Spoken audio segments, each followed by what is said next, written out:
What's up, everybody? Oh my gosh, I hope this is working. Welcome to another episode of the Alternative Blacks podcast live on YouTube. I am your host, Tyler Tyler Washington. Washington. Tyler Washington. Yeah. Yeah. And as always, I'm joined by I'm Chris Kissinger. Yeah. You may remember Chris Kissinger from that interview with Chris Everett. That no one was listening to. That's something that we will be getting into today. But we're definitely going to be jumping into conversation about. Excuse me, I'm just trying to make sure I'm watching the right stuff. Now I see it. Sorry, I had accidentally hit one of our old videos thinking it was the most recent one. And I'm like, why hasn't it transitioned yet? But today we're gonna be talking about the U.S. Open. We're gonna be talking about why people find the shirt and the phrase "Black people love beer" so funny. Is it funny? What's up with that? How do you respond? Right. So that's gonna be a big conversation. That's gonna be the more serious piece of our conversation tonight. But then we're also going to talk about the Veil Brewing Company, because the Veil, we all know them. It's one of the best breweries in America, in the world. It's so well known. And so we're going to talk about that. But before we get into any of that, I didn't hear you. That's right. Oh, you can't hear me? Say it one more time. Yeah. I think you just said beer at such a high frequency that your mic cut it off.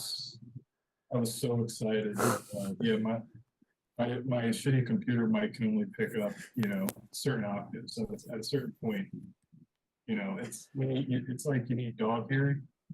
What I'm drinking today, and this will actually transition to our first discussion, I'm drinking Oktoberfest, Coney Island's Oktoberfest. The Coney Island Brewing.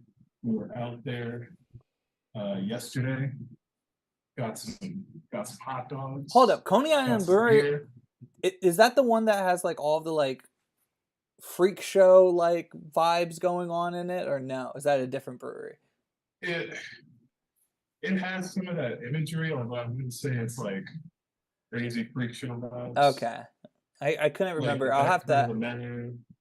I'll have to ask Hannah. Like their menu had like a freak show clown jester type look on it, and there was some stuff on it, and then there's some stuff around that kind of had that vibe a little bit, but it wasn't really prevalent, I would say. Okay, all right, I'll have to ask Hannah. There's one up there around Coney Island that was supposed to be like that. So anyway, how is the Oktoberfest? Is it a fest beer or a Marzen? It is a Marzen. Woo! So as you can see here, and oddly enough, the color I got this in a flight, and the color was not this dark, and I was very worried. And I don't know if it was just because it was in the flight, but I think it was their flight paddles, the divots have colors in them, and this one was like on like a yellow one, so it kind of shown up through, and it actually showed up looking more like a fest beer than a Marzen, but it tastes so good.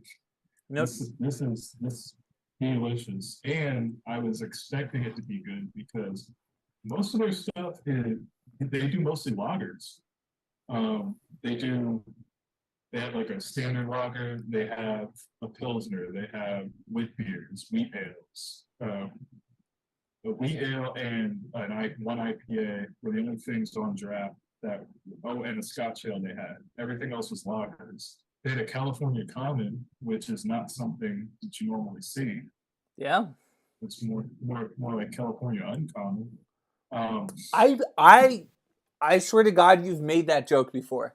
This is not the first time that you have said something like that. So I just want everyone to know this wasn't some in the moment wittiness.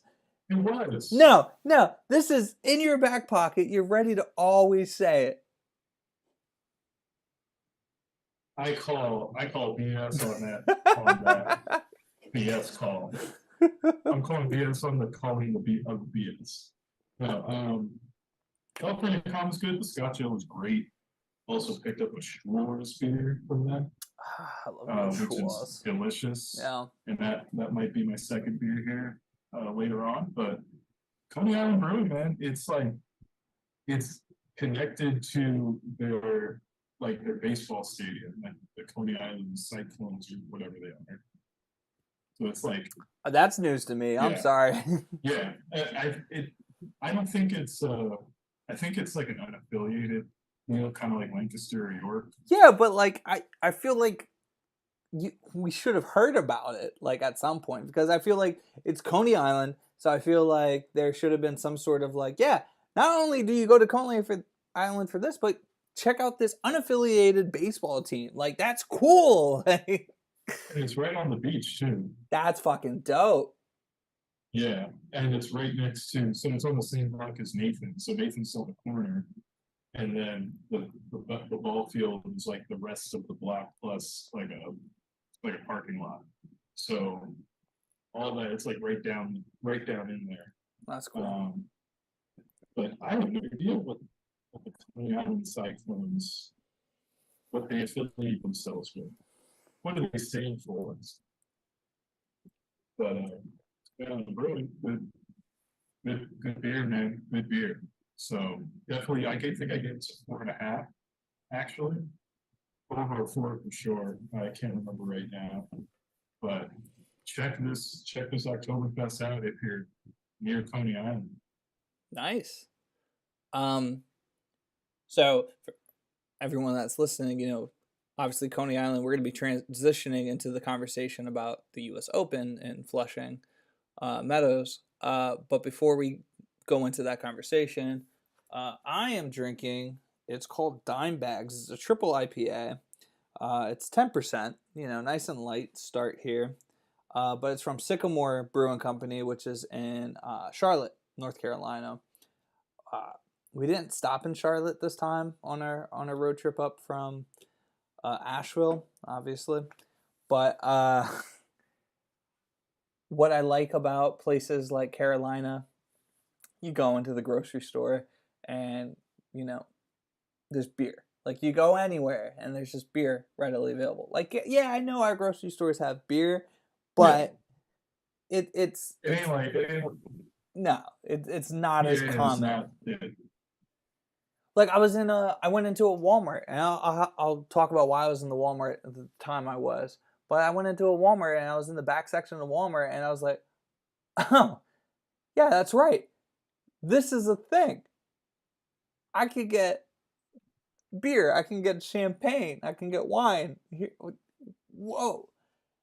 Yeah, one-stop shop. This is nuts. Something that it almost makes sense. Yeah, exactly. But Sycamore is a really good brewery down in Charlotte, North Carolina. Really enjoyed them. When I went, there was a festival. It was just an amazing time. But I will talk more about my weekend in Asheville for a wedding and the different breweries and the fiascos that I was involved in later. But let's just jump right into the. Oh, I'm sorry. This is like an easy 4.5, 4.75. I'm not giving it a 5 off of the pure sense that is because it's 10%. Like that booziness just hits you. It's not a knock against it. Like you do anything about 10% or higher, like booziness is gonna hit you, except for the Grand Manhattan. That Grand Hattan Flash. That Grand Hattan. Did you see that? Did you see that? Is that lightning? It's a flash. Literally, as you say, Grand Hattan Flash, lightning. Yeah, no, it's crazy. It's like the world. The world knows. So that's the only knock I have against it because of how high of an ABV it is. It really is hard to consume, but it's pretty good. It's like the Mylar bags from Other Half. I would compare it to like the triple Mylar bag or whatever. Like juicy, like hoppy-ish like beer, but you know, it just blows your taste buds out of the water, and so you're fucked. Yeah. So that's why I started with it.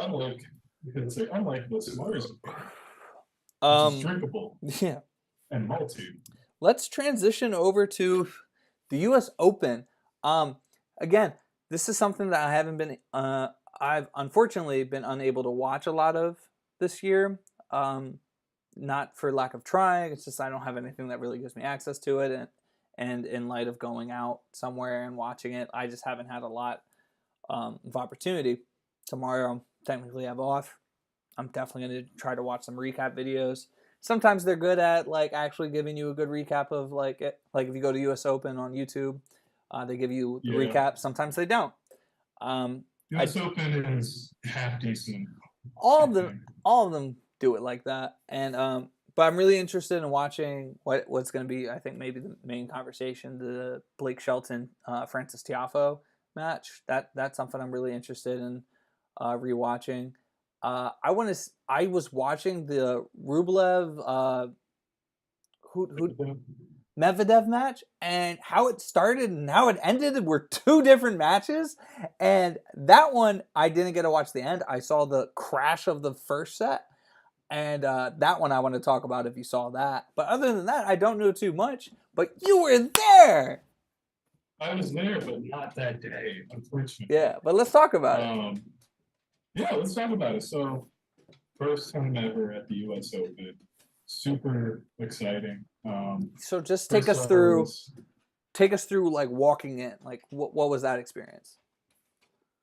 so okay. First of all, we stayed we stayed at some good ass hotel. That was like it was like an 18-minute walk to the gate.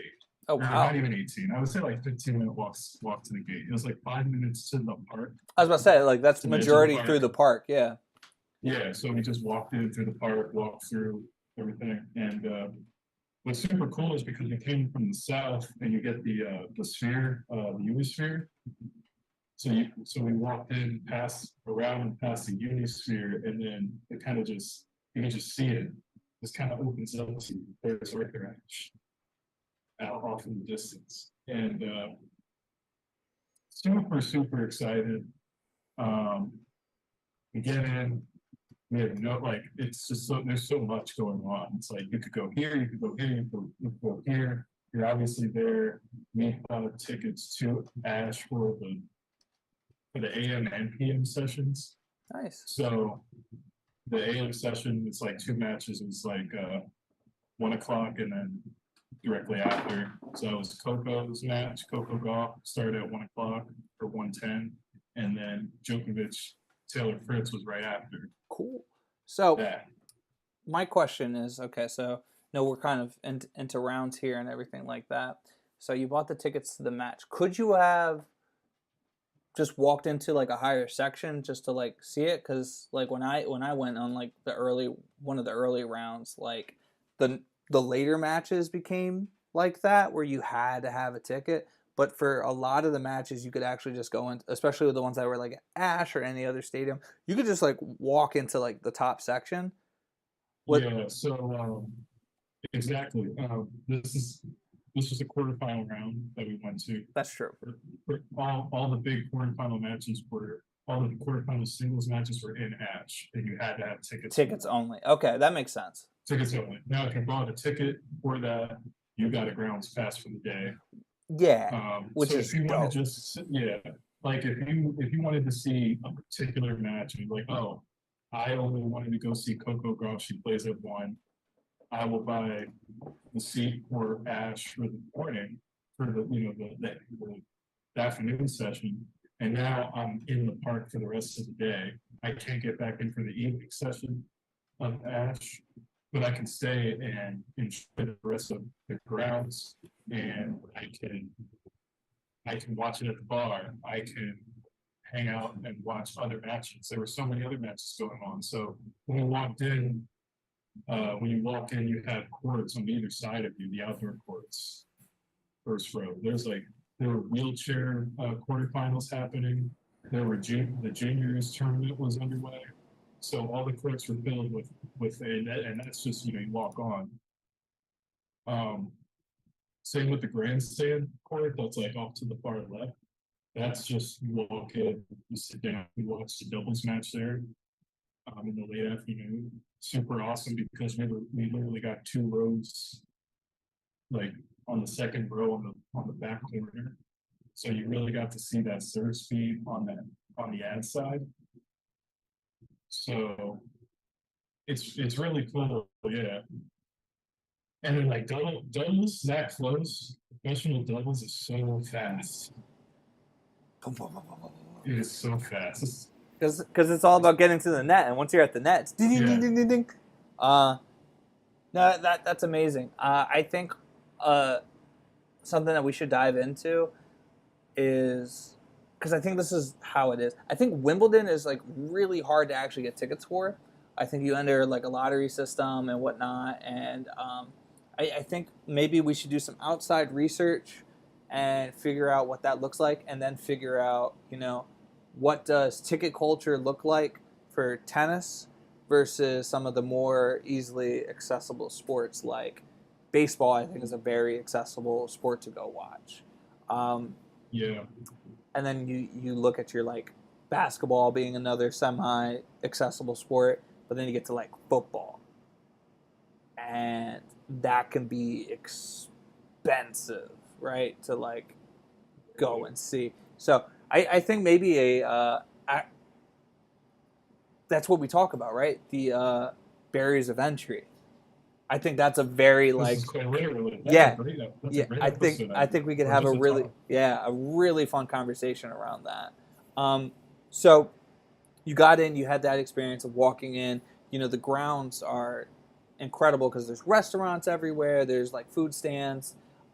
Usually there's that fountain going off. There's maybe like mini tennis set up, Yes, and then you also have the element of the practice courts where even if you can't see, you got lucky to see Djokovic. If you couldn't see Djokovic, like you get to see Djokovic practice. You get to see these guys walk by you, right? What was your it's pretty favorite? crazy. Yeah, what was your favorite experience of being there that wasn't sitting down and watching a match? Um, I'll tell you what, it was difficult because it was the fucking hottest day of the fucking year of the tournament. It was actually temperature hotter yesterday, but it was more bearable because lower humidity. It was 93. It got up to like 93, and it was some ridiculous humidity. And like by the time the Shelton Seattle match started, which is like 9:30, 9:45, it was still 85 degrees with no airflow. So it was like unbearably hot. However, that being said, um, I think really it just comes down to like once you understand the access you have and that it's just not you bought tickets to this particular match, it's like you have all of this availability to go see really good players, really good tennis, and also just kind of like seeing all the types of different people that are there as fans of the sport is really cool. Yeah, So I, I kind of think that's where it is. Like it really is an event, and it does feel like an event like there. yeah. I think So I love people watching. So just going around the grounds and seeing like there's people that are just dressed up in like a t-shirt and like shorts, right? Like they're in basketball shorts, yeah, and then like there's men in full suits. Like yeah. it's But Did you? I know you, so I'm not quite sure if you would have done this, but did you walk into the Ralph Lauren store? no, no. I saw it from a distance. I think it's just wild to walk in and just like check the price. Like we know polo can be a little expensive, but like add the U.S. Open on top of it, add the culture of like Yeah, being at a sporting event on top of it, and how prices get jacked up. It was just a wild, wild, wild experience. Ball boys, like ball people, they anybody that works there gets that stuff like for free. Yeah, Like that, yeah, which is dope. right? It's Which like, is oh, crazy. I'm getting paid like $7.25 an hour, but $1,000. Yeah.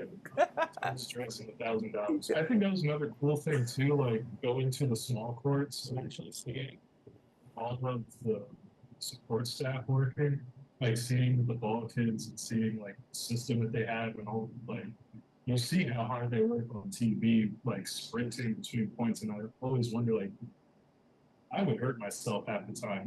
I Like always as hard think as they're running for a ball, I always think picking about down. the guy that tripped and fell into like the back. Remember? It was like Demetri, I think he looks back and the kid's just like, Yeah, that would be me. But yeah, like not once during the match, like every part of the match. Like, all right, go to yeah. get the ball. And then it's like they have these tiny little landing pads that they have to hit. I would just be skidding on my knees and just breaking skin. It'd be terrible. So like to seeing that was pretty cool. Um, and then like being up close and you're able to kind of more see the in between the points, the body language, the interaction with players. You can kind of see a little more how they're interacting with their coaches, Yeah, the fans, that type of thing. I think what's nice is certain live sports for sure. But I mean, actually, this is the part of all live sports that is irritating as a spectator, or maybe it's just me who has like directed a couple of like broadcasts before. But it's the replays. It's the or this is where like people like the focus of the camera, and it's just like something happens and they don't go back to the replay. They go back to like 3 plays prior, Yeah. and then they come back from break and they still didn't show the replay. They show like something like 5 plays prior, and I'm losing my freaking mind because it's like, oh, that was a questionable call. Look at this tweener from 3 points ago. Whoa, whoa, whoa, show me the questionable call. Um, but so like you don't like obviously that element doesn't get fixed at a live event, but the element that like you have control finally of is where your attention gets to go. So you do get to pay attention to the body language. You don't have to worry about the commercial break. You actually get to feel what the crowd is like in those moments. Yeah. It's truly a wonderful experience. It's why my bucket list item is to make it to every single one of these Grand Slams. If I can get to other stuff Definitely. that's cool. But like Wimbledon, French Open, Australian Open, I think those would be some like truly it would be truly a blessing. And if I can't, my wishes after I die are very simple. I'm getting cremated, and I need a little dusting at each of these locations. I am getting there one way or the other. And they're gonna just rake the court at the French Open. They're gonna rake you right off the field, right off the court. You ever watch Shawshank? A long time ago. So like Shawshank Redemption, right? The joke is like they not the joke. The thing is they pick very slowly through the walls to get out of this place, and as you're doing that, as you're breaking these walls apart, you need to get rid of the rocks that you're breaking through. So what they would do, they would just load it up into their pockets, and as they got into like the yard during the day, they just had it in their pockets and they just let it out every once in a while. And that's all I'm asking for, somebody to do for me. Is just walk in there and be like, you don't even have to go during the Australian Open. Just like ask for like a tour of the facilities and just like, I'm sure they do that So type we're of gonna shit. do it. Yeah. Yeah, yeah. I'm sorry. That was Odd requests. yeah. But getting back to the U.S. Open, I have two particular questions for you. Um, maybe a little bit more, but two specific questions before they get more random. One, talk to me about this interview with Chris Everett. What was happening prior? What led up to it, and what did you do afterwards? Okay, so it all started with during the Coco Golf match.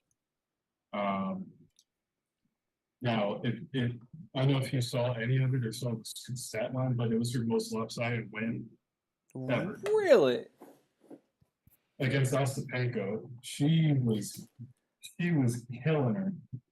And Ostapenko, like, and I think that's the other part that I missed with your last question quickly, is that I think really my favorite part in terms of watching the play is getting an appreciation exactly how hard they're hitting the ball and how consistently they're hitting the ball, and you also get an appreciation of the form. I would agree with the consistent thing. My obnoxious ass still goes, I could hit that. Yeah, you can hit that, but you can't hit that consistently over 5 sets. I'm the person that's like, I could hit their shit back, and as long as I got 1 point, I'd be happy. Yeah, you're good. I'd walk away 606, like 060606, and be like, yeah, but I got a fucking point. Continue. Yeah. That just goes to show like how really good they are, and because we'll get to it, but Shelton, man, you want to talk about someone who blisters the ball every single time? They're unreal. They're saying he's going to be the next Pete Sampras. He has a very similar game. They're saying that's the next Pete Sampras, and this is his first like official year as a professional. Yeah, because he's done with college. He was, because he was in college. He was a college champion, like yeah, and then he's like he qualifies for Australian Open, gets all to the quarterfinals. Hype, and he's been kind of like hanging on. But now he has a knack for like big moments. He's just like that type of dude, it seems. So I've been watching. Anyway, no, I was about to get off track. Let's talk about Chris, and then let's talk about. Yeah, so we were at the Coco match, and Alyssa just screams out, "Let's go, Coco!" something like that, right? And so there's staff just like around the stadium, just kind of looking for people to interview between matches, basically, just for a little extra content. So we happened to just be in that section all the way up the fucking corner. The lady was up there all the way in the back. As soon as she screamed, she came down right next to her. She gave us 2 earpieces. She was like asking us questions like to prep the interview. And they're just like, okay, how do you feel about talking on TV or on radio? And just take these earpieces, make sure they work, and we'll get back to you with it. So Listen was talking me up a lot, too much about my tennis knowledge, like I'm smart about anything. But yeah, so like we were sitting there for the whole like last set of the match, like, so when is this gonna happen? And finally, after the match was over, after Coco did her interview, on-court interview, the winner's interview, and then hit the balls out to everyone, signed balls out to everyone who left the court. Then they came over, we're in the earpieces, it was audio only, but it was crazy to be able to like, you basically were listening through the earpiece, so that's the live feed that everyone's hearing. You're getting asked the questions through that live feed, and then it goes mute for you to answer. And the person's just standing there with the microphone. So the interview was really cool. It was like, the Reading, PA, celebrating their 5-year anniversary, which is the reason we were out there in the first place. Yeah. And so, it was a blur, man. It was just a blur. I remember him asking, how do you get into tennis? Briefly. She didn't ask me that. She asked Alyssa that. Then she started asking Damn, me I was waiting about. for a name drop in this interview. I was going. Well, if they had asked me, I probably I would have name dropped you and Core, and probably tried to talk more about that. But they kind of were asking, Oh shit! Wait, no, continue. I'll ask you a second question later, but continue. Yeah, yeah. So they're just kind of asking, God, what are they asking you? They're just asking you who's your favorite to win this whole thing. What are your thoughts on Is that when you being said at the first Tiafo? US Open? Well, that's when I was like, I'm just really thankful to be here. Obviously, it's been a long time coming, and I'm just excited that American men's tennis is like making this Yeah. triumphant comeback in recent years. I just mentioned the women's have always been there. In there, at least a couple of them, whether it's the Williams sisters or not, or it was like Sloane Stevens for a little bit, or Madison Keys who's killing it right Yeah, now I like too. seeing her doing her thing again, And yeah, and now Coco, Bagula, there's just a lot of great women always on the Americans on the women's side. But on the men's side, it's been a little lackluster up until, Tiafo, Taylor Fritz, and now Ben Shelton. Um, Yeah, uh, Ben's not to be Chris, fucked with. Chris, Eubanks? Chris Eubanks, well, he unfortunately exited earlier than I wanted him to, but That's I love that dude, man. That's one of the people that I got to see like up close before. I also got to see. Fuck, I feel like it was a Canadian dude. He reminded me of Ronich. I got to see Ronich practice with John McEnroe. That's crazy. That's a crazy at I think it was in Arthur Ashe, like 3 rows back because like we were just there early as shit, and it was funny. Like McEnroe's fucking hilarious. He is just like he got ran off the court and he's like like looking at some of the core kids and he's just like, man, I'm getting old, and he just walks away. Just, what the fuck? He's just such a fucking character. He really is, and I don't think he brings a lot of color to the commentary for the U.S. Open, so it's a lot of fun. But he's the element of like American tennis that's needed off the court, because I feel like he might have been like critical of like my guy Monfils, but at least I think he understood the fire behind a lot of stuff and like the reason that like players did it. I think he often reflected back onto his career and like saw where a little more discipline could have worked out. But he doesn't get me so upset when he says something like, I wish Monfils or like any, especially black players, are like diving and like being a little more theatrical. He doesn't like get too caught up in that, or if he does, like it doesn't feel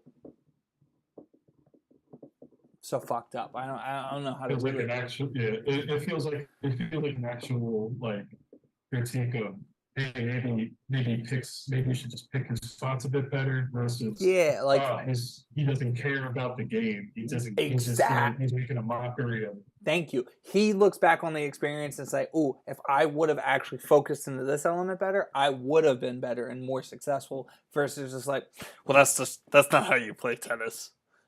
Like that's the key difference for me. My other question for you, the big one, is did you have oh shit, I had it memorized for a second. What is it called? Did you have a honeydews? Well, this ties back into the interview quite well. I didn't have my own honeydews, but Alyssa had a few. Good. Do you have the cups? Yeah. I have one of the cups. The other one got scratched up, but I have a cup. Good. So it's just funny because I feel like the first thing we did when we got there was go get a honeydews. And was funny because Melissa kept talking. We were both obviously extremely nervous for this interview because it's like such an iconic voice. You just like know, you just know. So it's just we're just like, so nervous about it. And so like she's just like, yeah, honey, this is we're just enjoying the time. And then it's like maybe you should switch over to wine. No, it was just like it was just really fun, and to wrap up what you're talking, yeah. So then I was like, oh, American Mix. You know, you got Fritz, you got Eubanks, you got Tiafo, and you know, and she's like, oh, don't forget about Ben Sheldon. And I'm like, yes, Ben Sheldon. Tiafo, Tiafo, I'm going for Tiafo. Yeah. Tiafo, he doesn't get blown off the court, but Sheldon just he was playing out of his mind in that match. That's so cool. So Um, have you been able to find the interview anywhere? Was it just like broadcasted out and like deleted type of thing, which I couldn't imagine being, but maybe. I haven't looked. I don't know. I'm gonna be doing. I'm not that too. I'm gonna be doing deep dives. It's gonna be freaking hard because I know for a fact they didn't like really log your names or anything like that. They just they identified you, like, and so that's gonna be the hard part is like looking for fan interviews. But like I'm probably just gonna put in 2023 U.S. Open fan interviews, and then you'll just have to tell me the day again, and I'll just start combing. Yeah, because it was right. It was right behind. It was right between the Coco match and the Djokovic match. Yeah. Okay. In between those two. That's dope. So. Yeah, everything else is just like personal like conversations I think that I have for you for the US Open. You know, I think I originally said I wanted to talk to you about the uh, Rublev. I always forget the next person's name. Medvedev match. Yeah. But that's not really necessary of a conversation. That's two tennis fans just getting to like recap about it because it was. It's nothing topical. Yeah, it's nothing topical. But I'm going to transition sort of over to our next point, unless you have anything else that you wanted to talk about with the U.S. Open. I just wanted to say the energy where the Tiafoe Shelton match, just because two Americans in the quarterfinals and two really huge talents, Tiafoe top 10 in the world, and Sheldon unranked just because of how new he is. Yeah. But clearly he's got points on points after quarterfinaling in two and semifinally in one major. So, but the way that they were hitting the ball, particularly Sheldon, he hit a serve down the tee at 146. And I was like, there's the dude that we sat next to for the night matches. Kind of reminded me of Goran. Like he's very similar type of guy to Goran. Whoa. He went same type of accent. Like he was just like a good time, and he was just like blown away by how hard Sheldon was hitting. And so it's like the sound, the amount of you could see it. It was just. I haven't thought about that. It's just crazy. I haven't thought about Goran in a minute. Yeah. That brought a big smile. That brought a big smile to my face. That's a good. Tennis brings you close to some incredible people. I have to make this like point real quick because Goran was one of those incredible people, but who you are introduced to the culture is different. I think you get exposed to a lot of variety of people. And, it's a worldwide sport. Yeah, that's so cool. It's just like when you meet that person and when it clicks, you know, language barriers aside sometimes, it's fun, you know.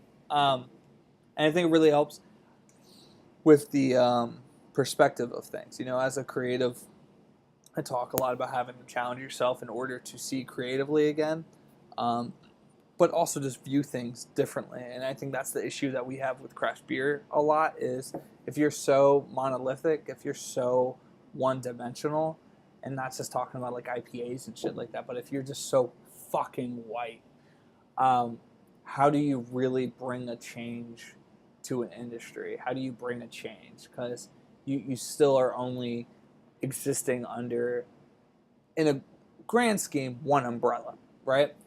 And I think that's what it was with tennis. Like me, people like Goran, me, and people like Steve Chen, right? Like it's the way we all approach tennis was so freaking different, and Yeah. I think it takes all of these people that have walked different paths. I think it takes all of them in order to really truly understand and appreciate the game.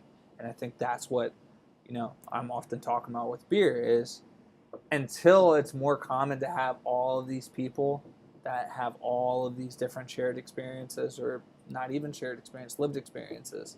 Until you have that, beer is going to feel very pocketed. And there's a lot of doors and windows and barriers that haven't been opened or knocked down that is going to allow beer to really fucking take off. And that's why I'm excited. Um, all that to be said, I am drinking. Every once in a while, I hit these moments of pure brilliance. No, um, I am drinking Sierra Nevada's Oktoberfest. It is a fest beer. I'll tell you why. Right, it should be a Marzen, and I'm not too like blown away with it. I had it. This is the transition. So went down to Asheville for a wedding this past weekend. I'd been to Asheville before. For those that don't know, Asheville is one of those big beer meccas of the world. I think it might be about the size of Reading, but it's tucked in these mountains of fucking North Carolina. There's just these gorgeous trails, gorgeous peaks. It's this beautiful, beautiful like area. Um, but they just have housed some incredible breweries.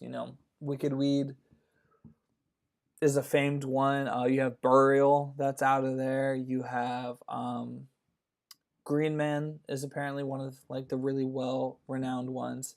But then you've also, as of late, had a couple of breweries that are more well known pop up like big places in the area. So you have places like Sierra Nevada has a huge fucking campus down there. Really? New Belgium has a huge fucking campus down there, and apparently Oscar Blues is down there too. Like, yeah, Really? yeah. Wow. So, with that being said, went to the Sierra Nevada campus down there, and it's yeah, it's so cool. Like they have all these different like beer tours that you could go on. It just didn't work out with timing and stuff like that. Because that was we went to New Belgium and Sierra Nevada the day we went to the wedding. Uh,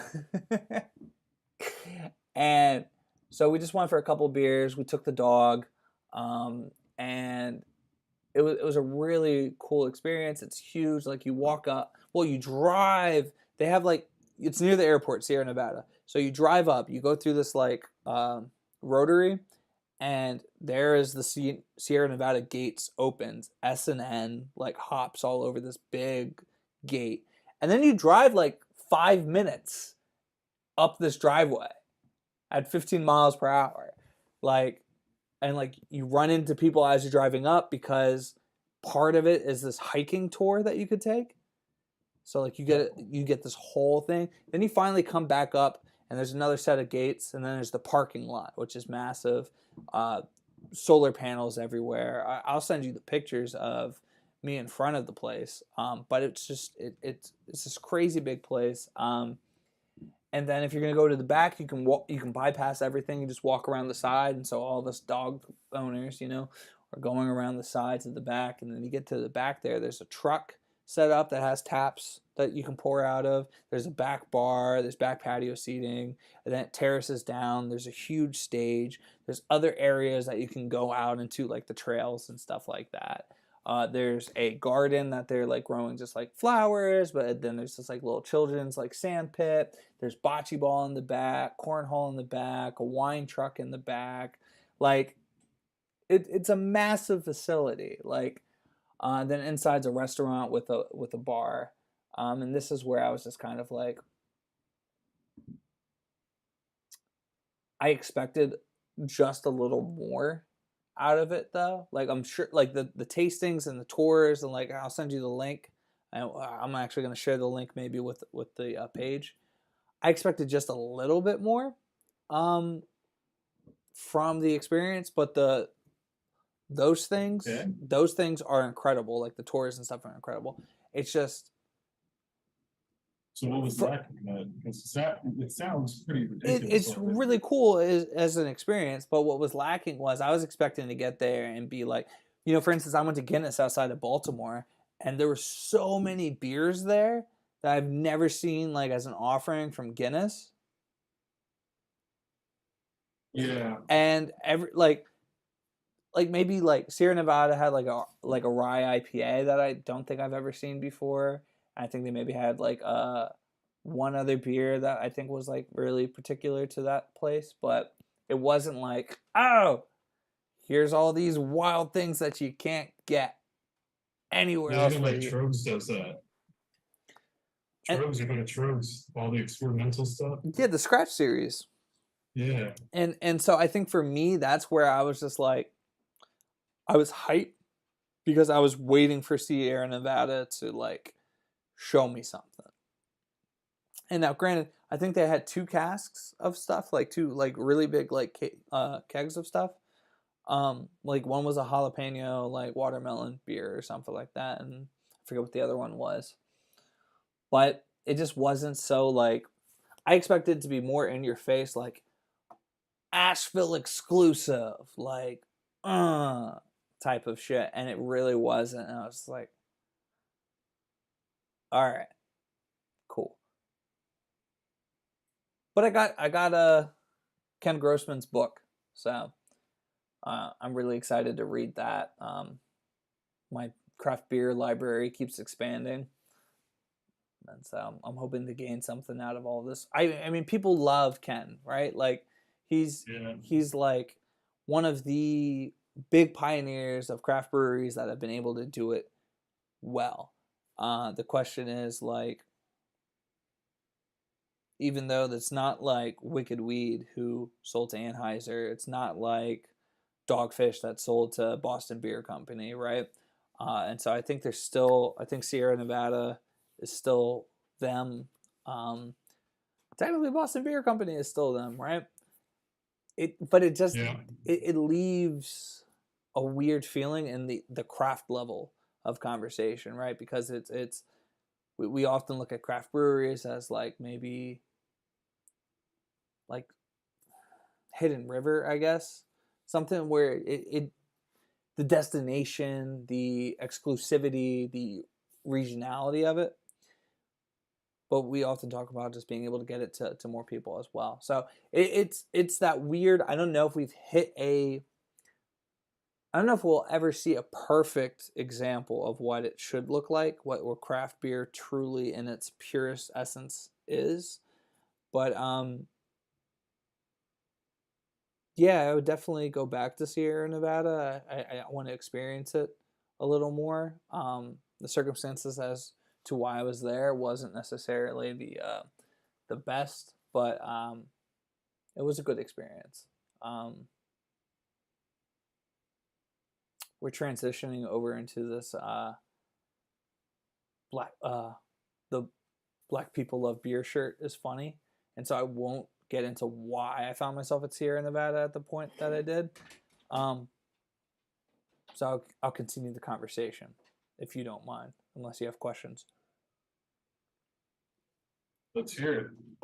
Let's hear the conversation. All right. So from Sierra Nevada, we got into the car and drove to New Belgium.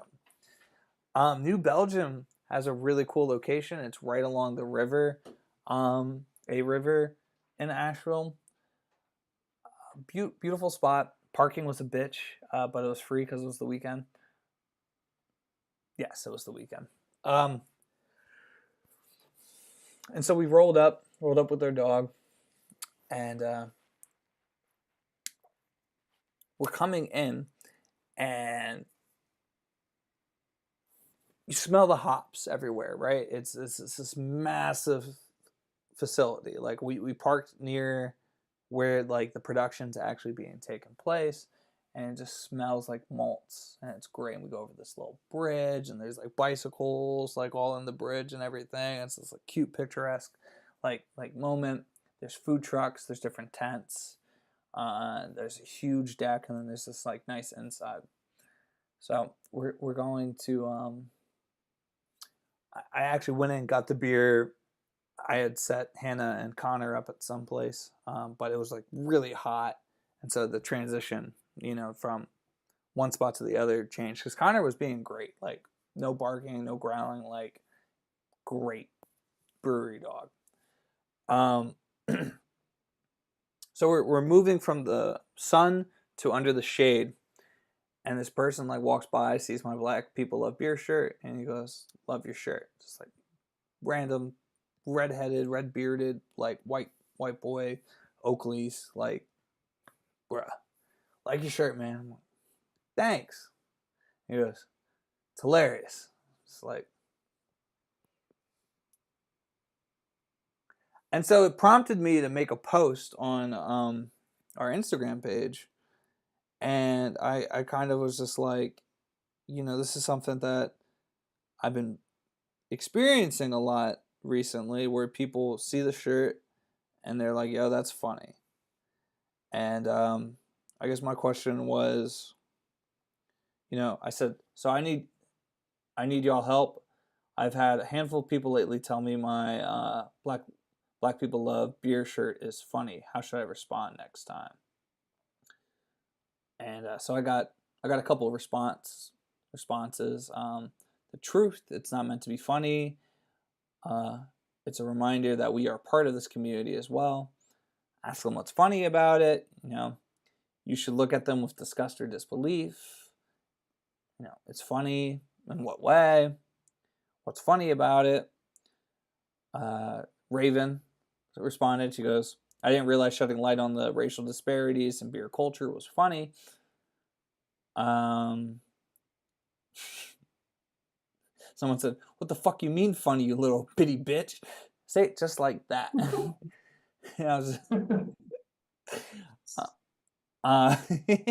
Lil Pete said, thanks, I'm not black.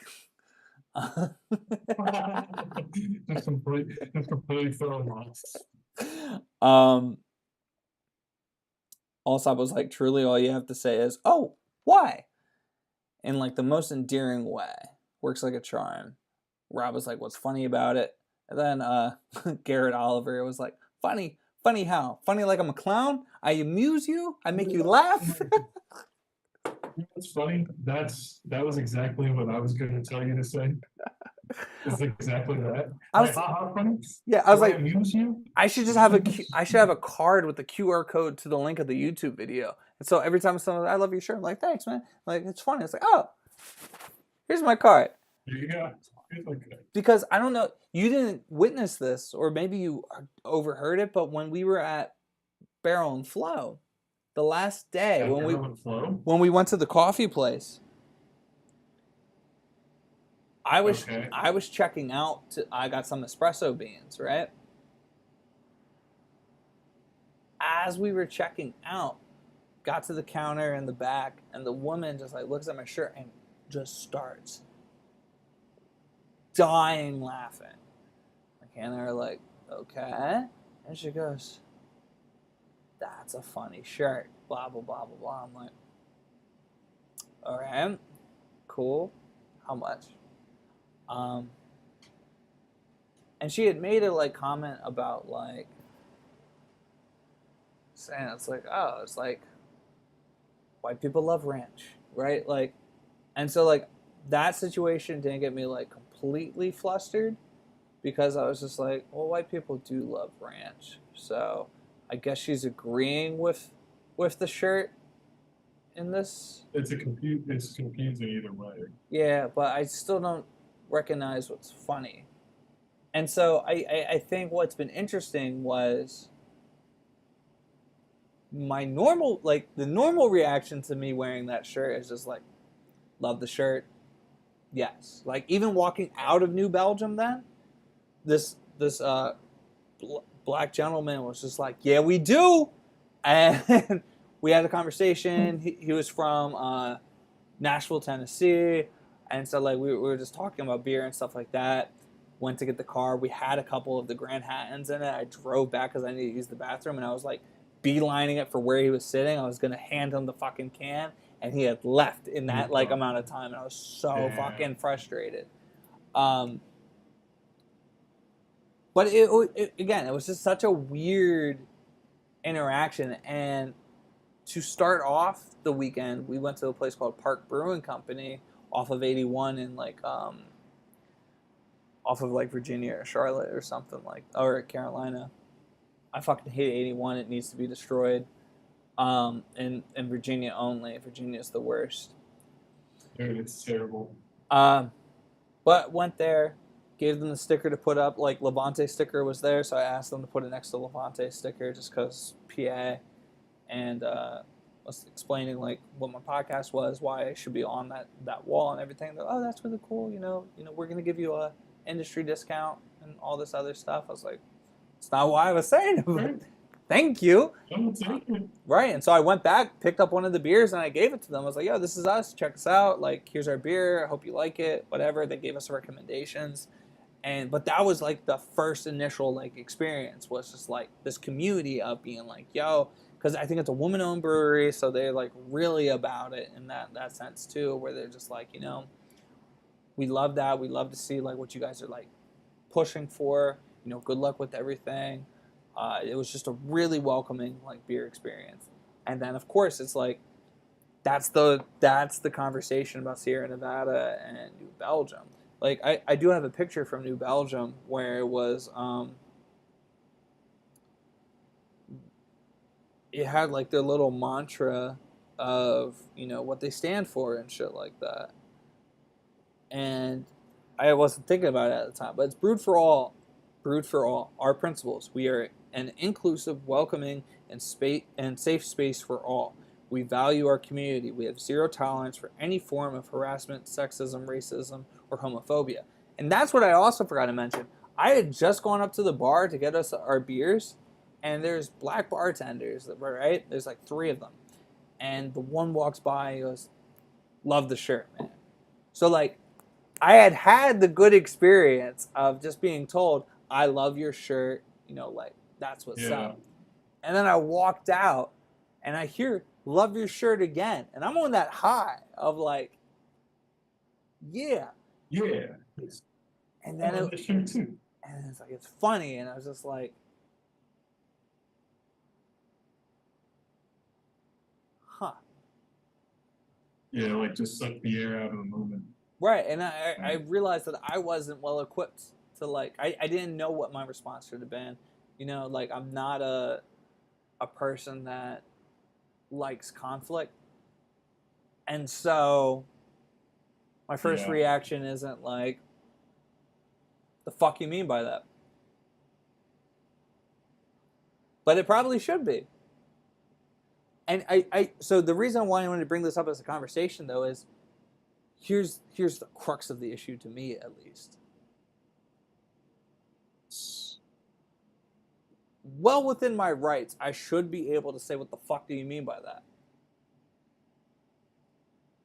But then am I just not another angry black man? Like, that person there that's that person asking it had like there's no repercussion. There's nothing that so unless somebody that's working there like literally has that training and goes, nope, that's the flag, you're fucking out, get the fuck out of here. I'm stuck there being like, oh, how do I respond? I say See, that's the difficulty, right? Because it's like you can't do that. That's the issue, right? You can't say that because what is that going to accomplish in the moment? It's actually not going to accomplish anything but you getting your frustrations out, I guess, right? That's the only thing it's going to accomplish because that person clearly doesn't get it. And if you came at him like that, you might have served justice or something of that nature. Yeah. But that's it. He's going to continue to go, oh, what a dick. I was just saying his shirt was funny. I was an asshole. People like that aren't going to get it. So I actually like Alsop's approach to it. You kind of have to have that type of personality to come up with that energy in that situation to be able to like emotionally get there when you're shocked like that. Because I couldn't do that. I think I would just be like you, like raise up in this like And then it just fucks asshole with your day. Like, walk it away. really Yeah, does. Like, yeah. because then you just, like, you fester on it. Like, you fester on the part that you didn't say anything. You fester on the point of, like, thinking that we're actually, like, making progress and then, like, experiencing something like that. It fucking sucks. Well, I think part of it is you got to realize that progress doesn't mean just because you had that asshole there, that doesn't mean there isn't progress being made. And it's also once again a reaffirmation that say beer was 50%, there's still that half that's going to, and in that half there's going to be people like that just because of society. Yeah.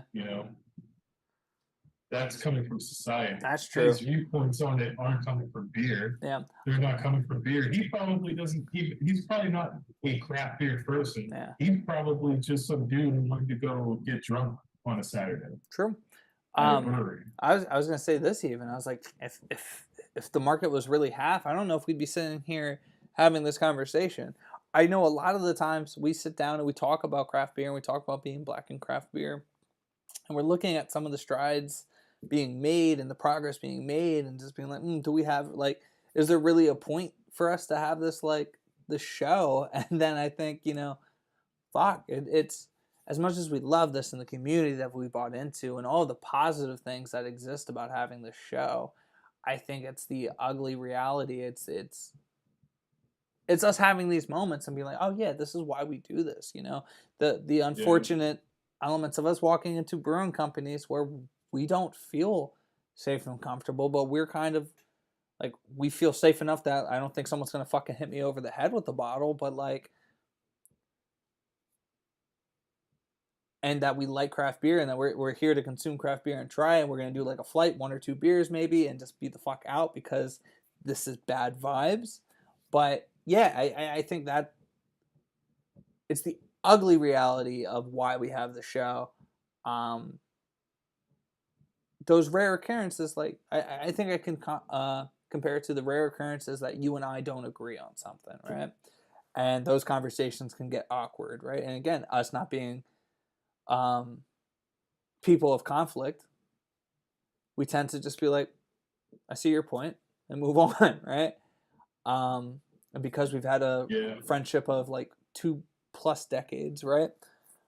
We're able to make that work.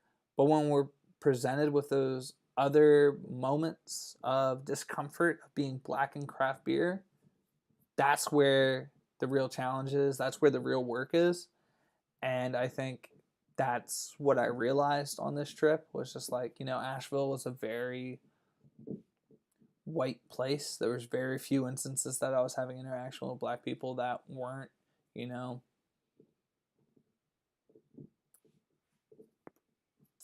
that were there to like drink the craft beer. Essentially, that was mainly my whole experience down there. The wedding was at a craft brewery, right? And so like there wasn't a lot of black people that I was running into in these situations. I got hype when I saw black people, when I saw people that weren't white. Anything out of white and at the brewery, I'm fucking hype about.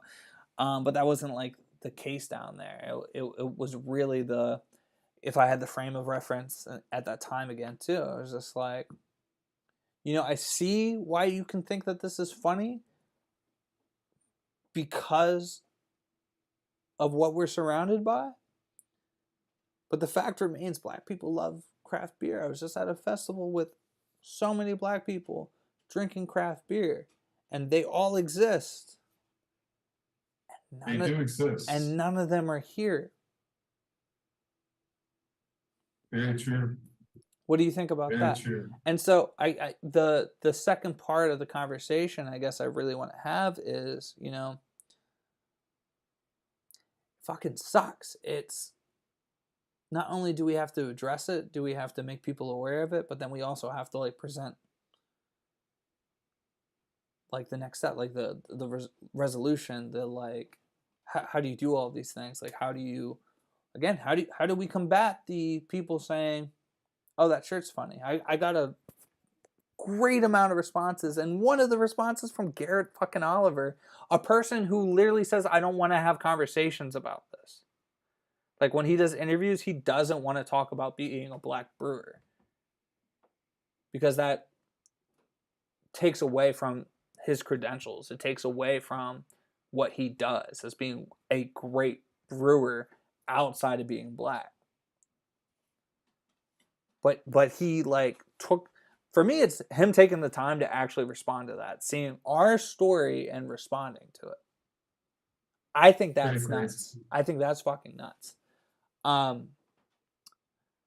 so it's then now what?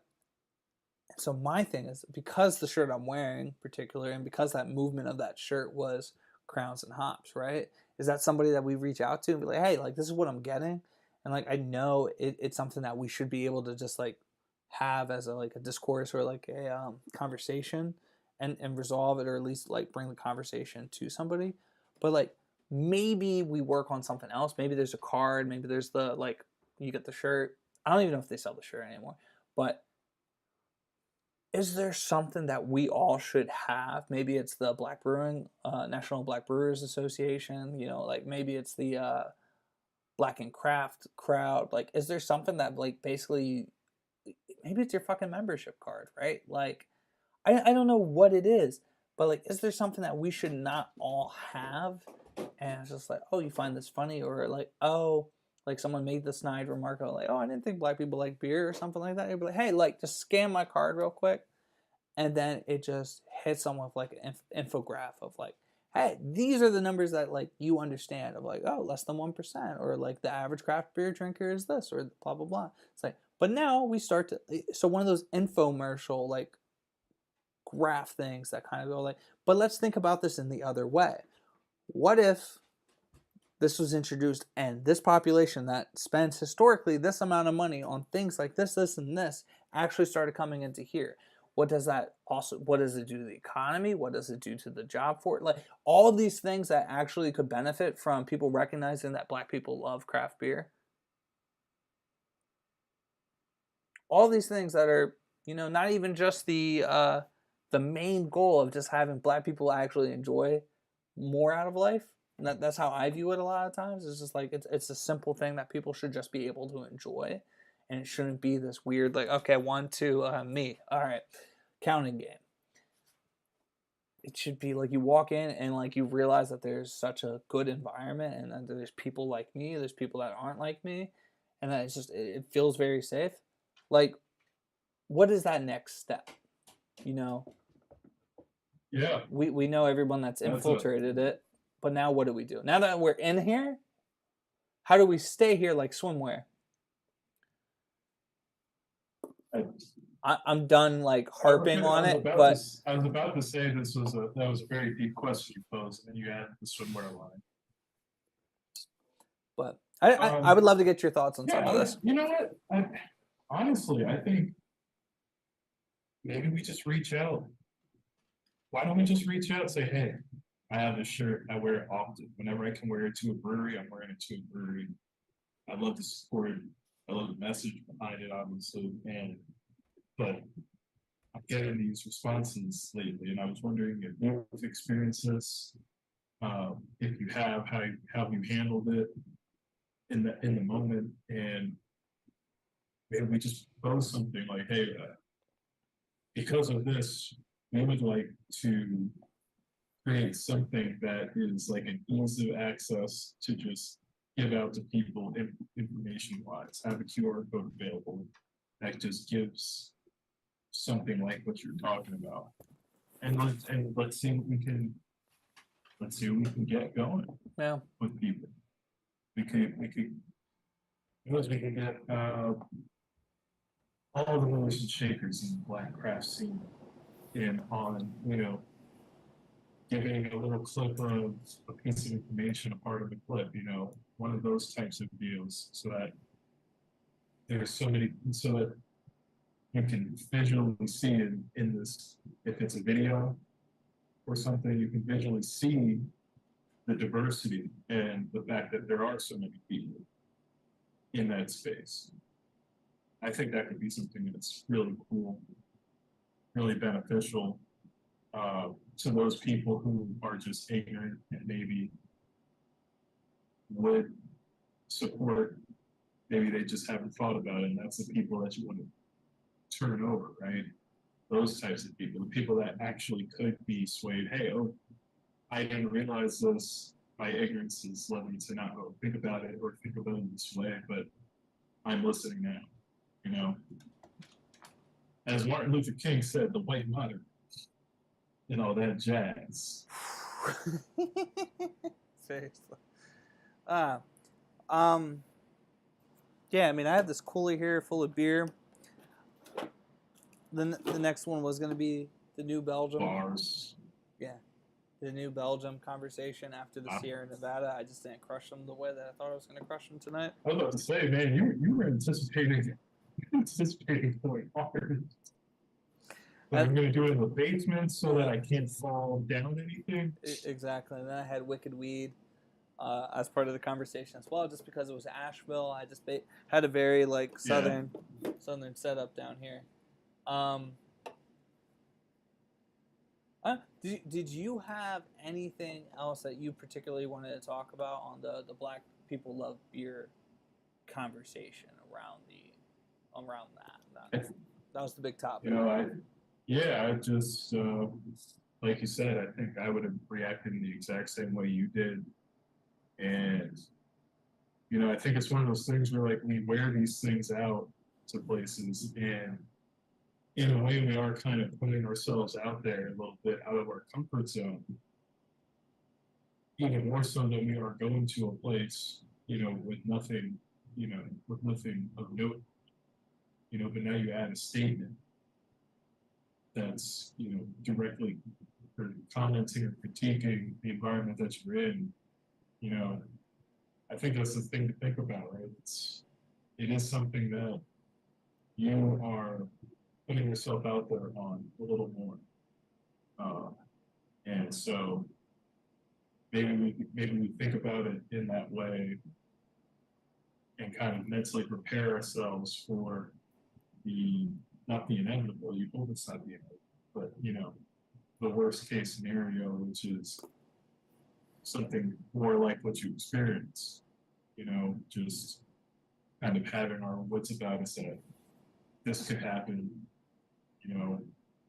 and how are we gonna handle in the situation? We can either just dismiss it, and because we were not necessarily expecting it, but considering it as a possibility, it could help us kind of brush it off and just move on for our day. Because I'd have been in the exact same situation you were in, where like that would have just been in the back of my mind all day long, and I wouldn't have been able to really think about anything else, fully enjoy everything else because of that. And so I think for me, this has been a kind of like that eye opener type of deal of, hey, I'm going to go out my barrel and flow shirt and someone asks, maybe that's a little different, but like I have a Crowns and Pop shirt. That's your Crowns and Pop shirt that you wear. I'm going to go out with that on. I need to prepare myself for the ignorance that can Yeah. be put on display because of. So that's just something I never thought about before, and now it's something I'm definitely going to be mindful of when I'm out with one of those type of shirts on because it is a statement. It's not a political statement, but it'd be similar to you wearing something that has a political statement on it, So it's and you the know there's going to be someone. You're going to get someone on that on the opposite end of the spectrum that's going to impose themselves upon that idea. you know what, there was who was it?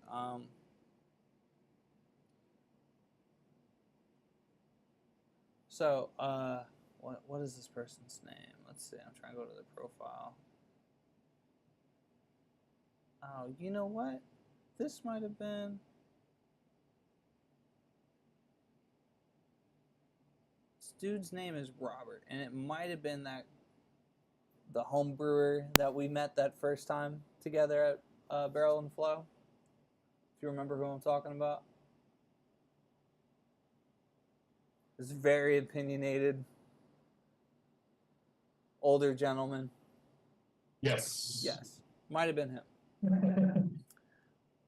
But he was the one that said, the truth. It's not meant to be funny, whatever. I said, about how I've been shocked lately, how many people have laughed or found the shirt funny, and just look at them, and I just look at them confused.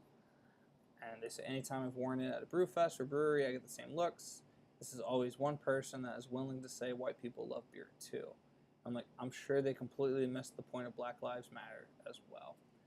And I think that's it. I in these situations, I think about my dad, and I'm like, oh, how would my dad have like responded, or like how would he have told me to like respond, or how to handle that situation? Because um, as much as I loved my dad and like the way that he approached things, I think he did it from a more like center, moderate like viewpoint. Sometimes, he's very like rational.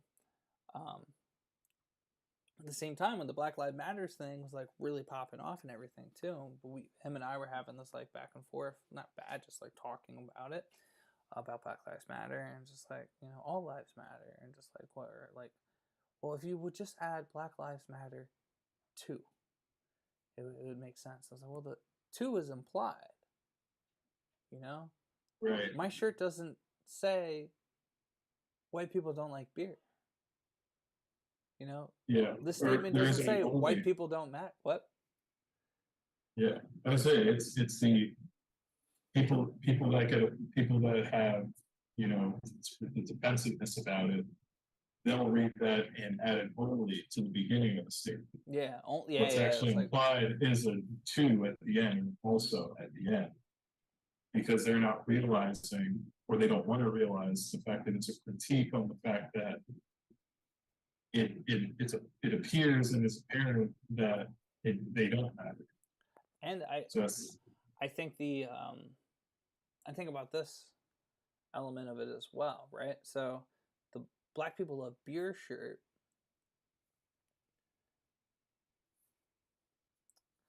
I think people tend to like try to also be overly polite in some ways as well. And so it's the I'm trying to recognize you by not recognizing you. Like your existence here shouldn't be, something that's like weird or anything like that. So like I'm not gonna say anything about it, but like because like I see you as a regular person, whatever, right? Uh, what I am saying by that is,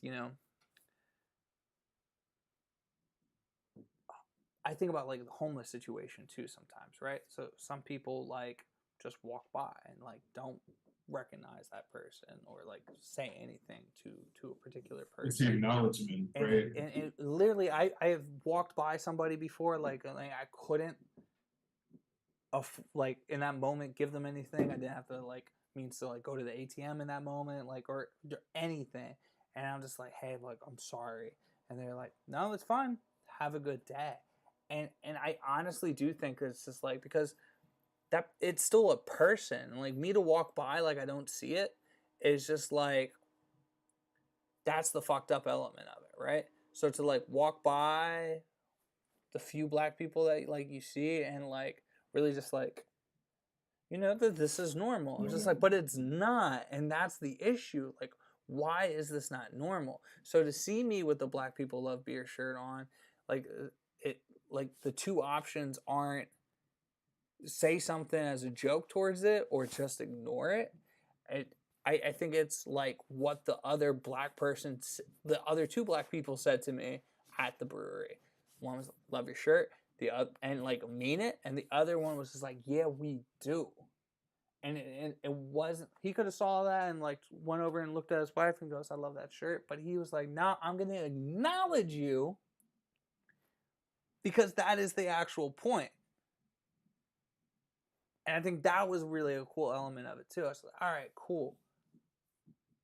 So him and I had a conversation because of his acknowledgement of it, but me and this other person didn't have a conversation because of his acknowledgement of it. It was more comfortable for me to have that conversation with the other black man, but with the person that was the majority there, why was it Right. so We're still, awkward? because that's a conflict, right? Yeah, That's it. There's a conflict there, so it's uncomfortable. It's easy to talk when it's like you said earlier, right? It's easy to agree with people. It's easy when you're in agreement, bounce off of that agreement. But when it's a disagreement, things can get a little awkward, especially if you're not comfortable with the conflict. So I think it's just a matter of, maybe you're not that person to do that, and that's okay. You don't force yourself to be that person, but just be prepared for that being a possibility. And you'll have to come. You have to come to terms. We have to come to terms with it in our own mind that this is very likely to happen because we're putting ourselves out there. We just we gotta react how we're gonna react, and then just get past it yeah, for our own sanity. And I think that's a big point of it too. It's like you see all these things, and oh wow, didn't you hear about this? You hear about this? Didn't you hear about this that happened? It's just like at a point, I don't want to go searching for more trauma yeah, in the black community. right, It's just right, like it's too much. yeah, I hear about it. I know. I sometimes it's just like I don't want to know anything else. It just you can't. There's too much. It's too much. So you just gotta sometimes for your own sanity step back from that. You don't have to be the warrior all the time. And that's the point of it. and I think We that, have we're expected to be. but I think that's where the card, and I think this is why you're right. We need to have the conversation with Crowns and Hops, uh, to really help with that. Is where it's just like find funny, cool. Take a look at this and just like walk away, like not have to do anything. Like, hey, thanks. See more, like learn more about it, and that be it. Yeah. But that's what doesn't exist is like the safeguard. Like what Yeah.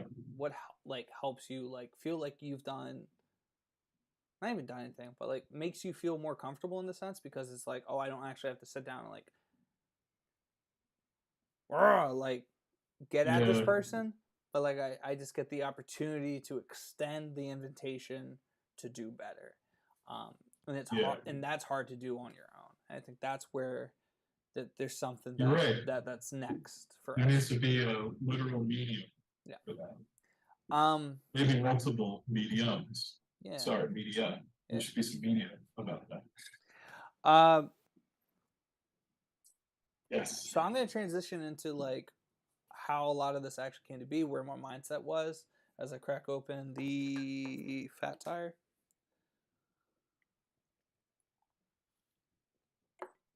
And we all know Fat Tire. If you don't know Fat Tire, go get a Fat Tire and stop being a flat tire. Try more.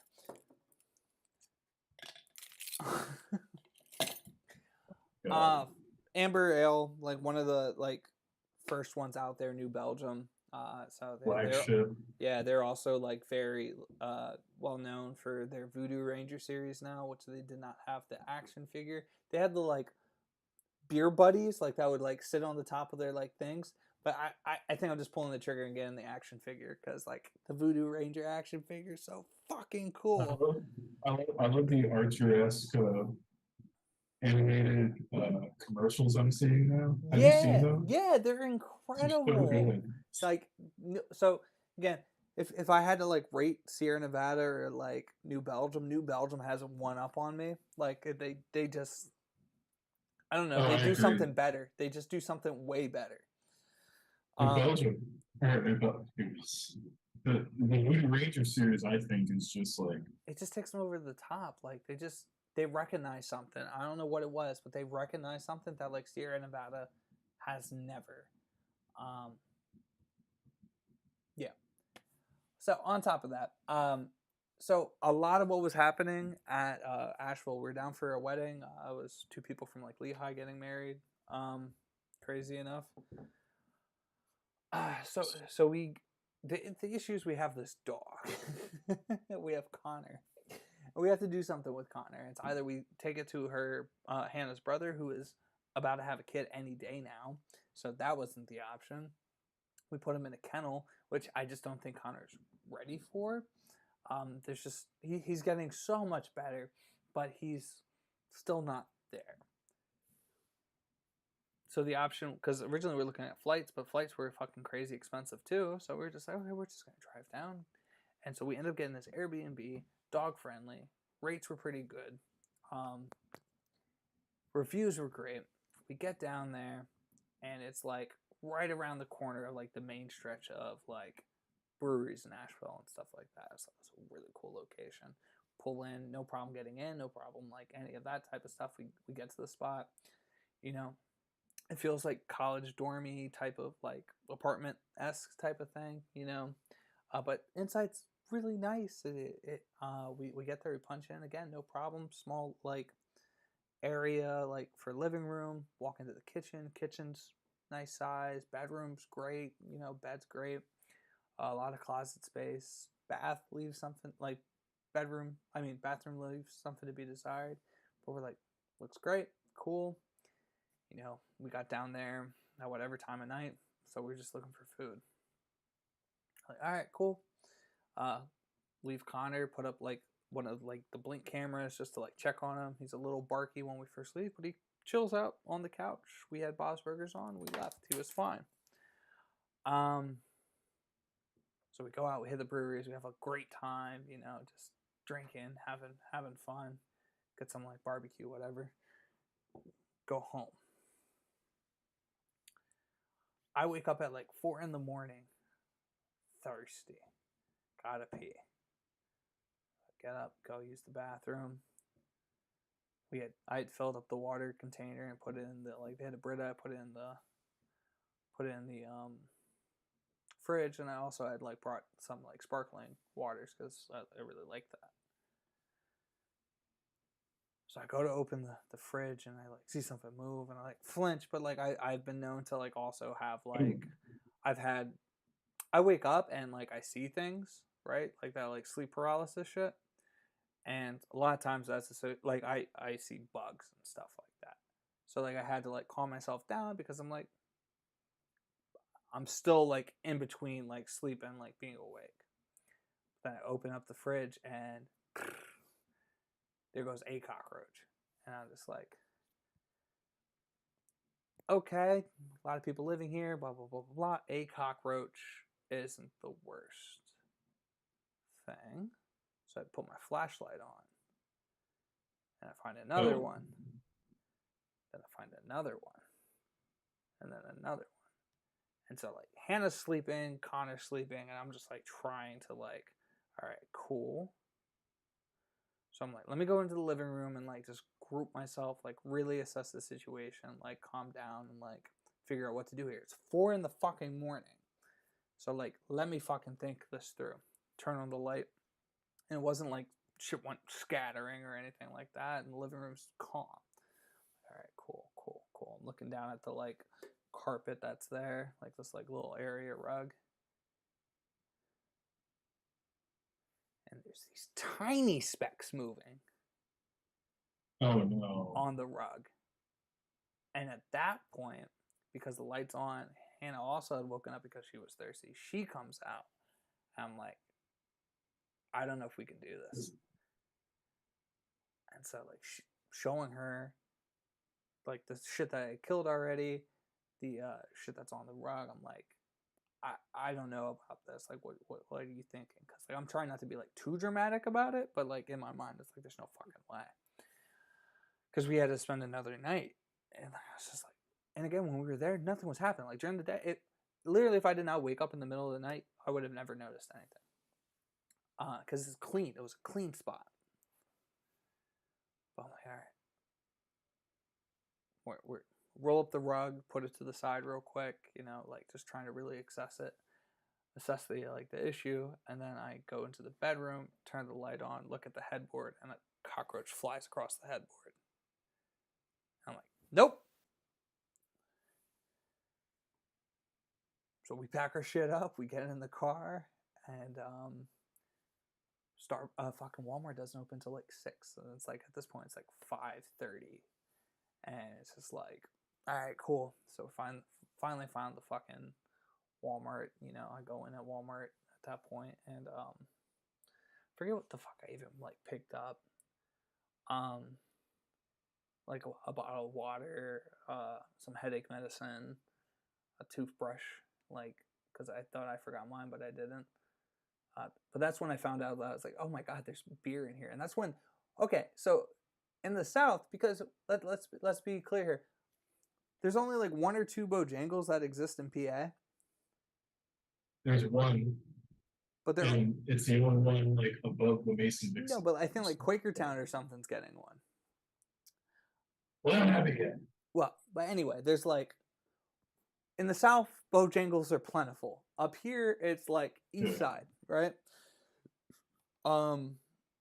They have a hard tea. They're sweet tea, and I didn't grab a singular can from that Walmart, because I thought I was going to be able to. That's why I ended up with the Sycamore, because like when I was in the grocery store, I thought I could get like maybe just a single can, and I couldn't. It was like a 4-pack of it, but it was like $8, and I just wasn't willing to like chance it, I guess. I don't know. I was just like, I'd rather buy like a 4-pack of Sycamore and like not buy this Bojangles thing, because like it's a really novel thing that I want for it. Just fuck it out. Bojangles isn't going anywhere. I'll try it later. Anyway, so we're basically stranded at like fucking 5:30 in the morning, like just like driving around and shit like that.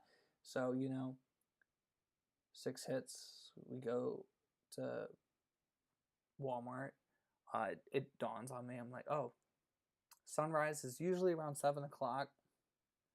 We're in this really mountainous area. Let me try to figure something out. So I found a peak. So I ended up being in the mountains at sunrise. And it was beautiful. We got to see some really cool sights. Now, granted, we're on these like fucking high ass mountains that have no guardrails, and like you go through like these tunnels through rocks, and they just never thought about the sense of like, oh yeah, at a certain point of this day, the sun comes directly at you. And so I go through this tunnel, and then the sun hits me, and I had to like come to a screeching halt. By the time I found sunglasses and put them on, I realized I was sitting directly in the middle of the road. It's like if the other cars, which some cars fly on this road, like it could have been so bad. And then like so hit the sunrises, whatever, and then I'm like realizing at some point like, okay, like Starbucks are gonna be open now, like what's the closest Starbucks? And it's like all the way on the other side. I'm just like, okay, but what's the closest thing back to the area? And it's just like, oh yeah, like it's another hour. I'm just like, so I can't like get to the other side of this highway and get to where I'm going. I need to turn around. So I had to like turn around on this mountain, go another like hour back. Thankfully, we were able to find a place that was really accommodating. It was a wonderful experience. Had a jacuzzi, had a fucking like it was this massive place. Like if you ever go to Asheville, I have a place to recommend to you. Even if you don't have a dog, it's incredible. But it was just a really like. But if it wasn't for that too, because like we weren't able to check in until maybe an hour or so before the wedding. Yeah. Which we needed to be at the wedding around like 5 o'clock, I believe it was. I think we checked in at 4. But thankfully, Sierra Nevada opened up at 11. So we went there. That's why we went there, because it was open. Like we went, got breakfast, and all these other things. But then we went to Sierra Nevada because it was open and it was massive. It's about 20 minutes outside of the city. So we ate up time because it was like 20 minutes outside of the city, and we did another 20 minutes back to get to New Belgium. And that's just how these things like worked out. If it wasn't for that, I wouldn't have seen these beautiful mountain views. I wouldn't have seen like all this other stuff. I wouldn't have seen Sierra Nevada. I wouldn't have seen New Belgium. But I think it was also the reason why I was in such a weird moment when that person said, "That's a funny shirt," because I'm just you were in a waste. I'm exhausted, and I'm just like. But if I wasn't that exhausted, if it wasn't for that situation, if I wasn't put there in that moment, I wouldn't have been fed up with it to push me to make that question for people. What do we do? So, I guess in a weird way. Yeah, I think that was the main point of the story. The main point of the story is not like, oh, this is a fucking shitty situation, because it literally. I was thinking about it as it was like unfolding too. In that moment, I was like, this literally could have happened anywhere. Like even at the place that we ended up, there just could have been bugs, and it couldn't. It could have been just an isolated incident. It could have been just that moment. It could have never actually been an issue until then, right? That can happen anytime. It just happened to happen, but if it wasn't for all these circumstances, this next question, I think this big next push for us, wasn't a thing. So it's not a woe is me, this was a fucking terrible situation, because that's not. I had a wonderful time down in Nashville. It was one of my favorite trips ever. But now I am, how do we handle this situation? How do we, be undeniably a part of this community? Because they have signs saying, like, essentially that sign should be interpreted as don't say stupid shit like that. Right. But, like, then what? What am I supposed to do? Like, go snitch on somebody? Like, this person's ignorant. Yeah, and then you'll probably have your worse, because it's gonna be like, maybe he's an asshole, but what are we gonna do? Not allowing him to spend money here, so it's tough. So, but like you said, I think putting that positive spin on it is definitely the way to go. And it sucks that it had to happen like that, but it was a fairly tame situation compared to what it could have been. On top of that, the dog wasn't going to go with us to many of these breweries. Maybe one, but like he ended up going to like everything with us, and he was like, we're in beer garden table set style, like people here, and he's just chilling. We would have to tell him, don't go up to the dog, he's an asshole. But no one did. I think that's also different than Philly. Philly, it was just like, hey, our dog bites. And they're like, oh, it's okay. Dogs love me. Get near the dog. And it's like, oh. I was just like, yeah, we told you. There, it was just like, oh, our dog isn't the friendliest. And I'm like, oh, okay, thank you. It's a cute dog. I'm like, thanks. And then he never bothered him. It was such a weird, like, it's such a different environment. Yeah, totally different. So, man, what a journey! Yeah. What a journey! So we're at like the 80. We're at the 8:45 mark essentially. So we've been historically doing this for 2 hours. Well, why don't we finish off with your final leg of your excursions into the Veil? Into the Veil. This is a very Or not. unveiling situation. Um, so Labor Day weekend, Labor Day Monday, is when we came back home. So we left at a decent time, you know. Went to a breakfast place that was accommodating to our doggo. Had a really good time. And so we're heading back, and I hit this like realization. I was like, I really don't want to go up 81 again because I've done it like 3 times now, and I lose my mind every time. Like I absolutely lose my shit. Like my patience gets just like tested.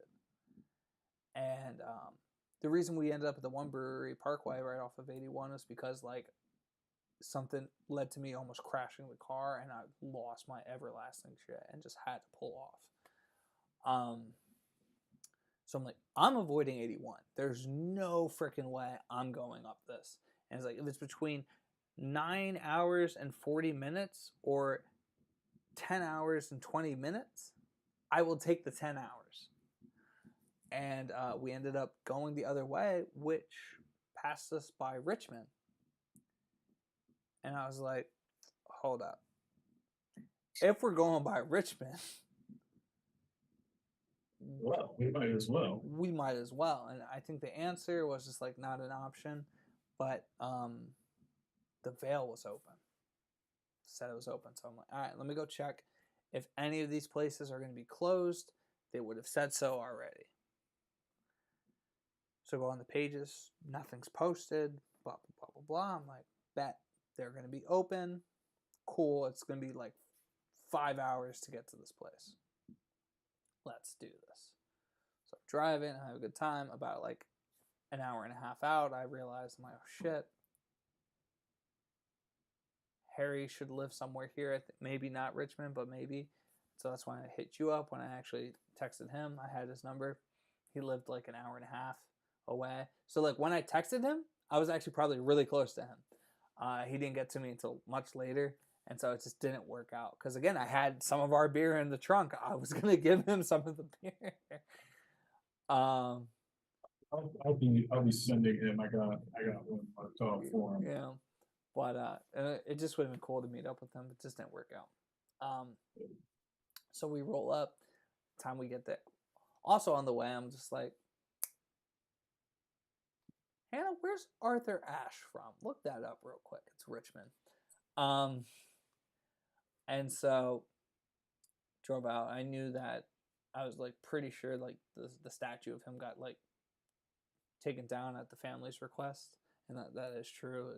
His statue isn't there anymore, but there's this really cool mural at a tennis park. Which is like on the tennis court. It's all made by tennis balls. It's like really fucking cool. It was really like such a like she found that Hannah found that. It was like it made the drive home. Like I was ecstatic. Like this was after going to the Veil and them being closed. Got there at 5:15.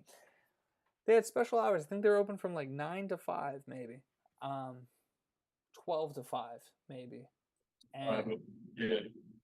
No, it was 11 to 5 I think, something stupid. But it was just like I got there, it's kind of dead, and then I saw this white paper on the door, and my heart sank. And I went up and I opened the door because it said like closed from like closing early. And I was like, well, maybe it's just like a restaurant element because like they had some other signs for like restaurants there. I was like, maybe it's just the restaurant. Open up all the chairs are on top of the tables, and I closed the door and I just like put my head on the door like this, and like I am livid at this point. Like I'm like so sad but so angry at the same point because it's like it's the Veil. It's known. Like I've gotten beers from them up in this area, but that wasn't the issue because unlike Sierra Nevada, I know there's going to be beers here that I can't get anywhere else. And I know my plan was to spend some money there. I was going to stock up on some shit. And it was just such a fucked up situation there. And it was just like, it was so disheartening. Like it just really made like my heart drop into my stomach because I was like ready to really have a good time here and experience some like world renowned beer. And I finally, like, I was looking back. It's like I checked earlier that morning, nothing. So I went back and checked posts, and I couldn't find a singular post, nothing on the story, nothing that said early, like in the day, hey, we're gonna be closed. And this isn't some like micro, very like small level regional, like only takes you half an hour to get there brewery. This is, it would not have been unrealistic for somebody to drive from Asheville to Richmond 5 hours to try this that day. And so when I finally found the post, it was 4 hours ago. So it was an hour into my drive. And so I think that's where I started getting really fucking annoyed, was just like, yo, like, for So people. they haven't been open the special hours at that point. Right, but by the time, like, so it was 4 hours ago, so they would have just opened. Like that post would have been the mark of the opening part of the day. They were only open for like 5 hours. So the whole drive they were open. That's crazy. That is wild. It's not like Dock Street being like in the middle of the morning. Yeah, this is our hours for the day. It would be like, I don't even know if there's something comparable in Philly to like say this. You know, that's the level of it for me. Yeah, maybe other half, but not really, because other half of a bunch of locations. I think it's, what's ridiculous is it's not like them saying it. It's the fact that they buried it behind special releases that were releasing the next day or on Wednesday. Wednesday, Or whatever it was. So and it was the very end like of the post. Yeah, You had to hit more. Posts are like, oh, okay. So it's like, okay, well, this is cool, but I'll check it on Wednesday or next week if I have a chance. Right. And then at the very end, you have to hit see more, and then all the way at the bottom, it's like, oh yeah, by the way, we have special hours today on Monday. Like, what kind of it's also like that. is... If I go on the thing and like if I just read the special release Wednesday, I was like, oh, if they're talking about Wednesday, that means there's nothing to be talked about today. Yeah. Cool. Their announcement was very veiled, I would say. You got to put behind the veil. So we ended up going to the Star Hill Brewing Company.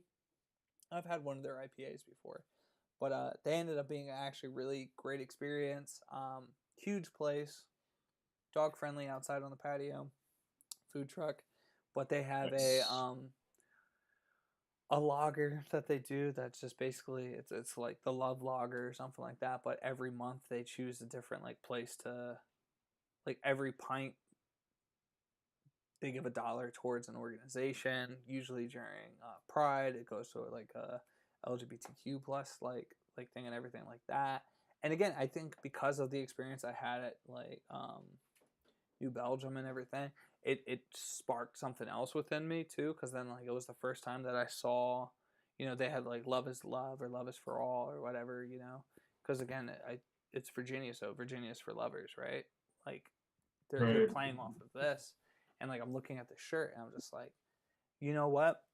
I fall short when it comes to being an ally to like the LGBTQ plus community, because the way I've always looked at merch, flags, all that kind of stuff too is just like, you know, that's not like, it's not, I'm not part of that. So like it would be inappropriate for me to have this to do. And I was like, whoa. It's just like, it would be like my mom like rocking like Black People Love Beer shirt. Like there's no reason that she shouldn't be able to like wear a shirt like that, because that is actually the support that is needed and is actually support for this cause. I was like, so I've been approaching this wrong, and it actually is, you know, because it's not about me. It's actually about supporting this, and it's not about my sexuality or anything, because that doesn't matter. And I was just like, and the thing is, when it came to LGBTQ plus, it's like it, for a lot of levels of it, it's even harder to like see. You don't see it all the Yeah. time. It's just like black, like, maybe I become into question, but like me being this in a brewery is noticeable. You being gay in a brewery is impossible to tell. And so that deeper level of, exposure or equality or like fighting for that type of inclusivity, it at a lot of times could be even harder. And I was just like, oh fuck, okay, I can do better here as well. So I ended up getting a shirt from them. But again, the veil not being open uh, led me to like this really nice moment of just like, fuck, okay, I can do better. I can be a better supporter here. And I think that's what I got out of this trip was, how do you support? How do you really make these? How do you become an advocate for change in craft beer? That became a lot bigger for me, and not just purely existing, but how do you challenge it even more? Wow. And you had like it's one of those trips where you have all of these, it's almost like a novel, like someone was writing a novel of a trip that it's supposed to have this higher meaning of things, and it's just kind of like these episodes along the way that lead up to all of this type of understanding and realization. So it's sounds all in all, it just sounds like an awesome trip, and It was rewarding, yeah. rewarding trip. Yeah. So So wow. yeah, It's been a journey. there's just a lot to talk about today. I think there's a lot more to explore. Yeah. The intersectionality of being black and part of the LGBTQ like community is huge. That is something that we just haven't gotten to yet. I think we know enough people to bring on board for that conversation on what does that look like. But again, have to be conscious of like, you know, I think us more than most people in craft beer are conscious of who we are in craft beer, and us as like a broad sense. Um, we're conscious of us being at the brewery. We're conscious of how many of us there are at the brewery, um, and we've been talking about it for what, 4 years now, maybe. Yeah. Yeah. Um, Um, and next, that's the thing, right? Like you said, this podcast wasn't supposed to be this yeah, in the beginning, right? In a sense, right? Obviously, the spirit of it was all that we wanted to do. The fact that it's been more pointed in what we talk about just happens to be what we started to realize and become passionate about. So, that's just how these things go, right? So hopefully we can continue on and continue to make inroads in the community as a whole, and us into the industry. yeah, just really, And really trying to lift the veil. yeah.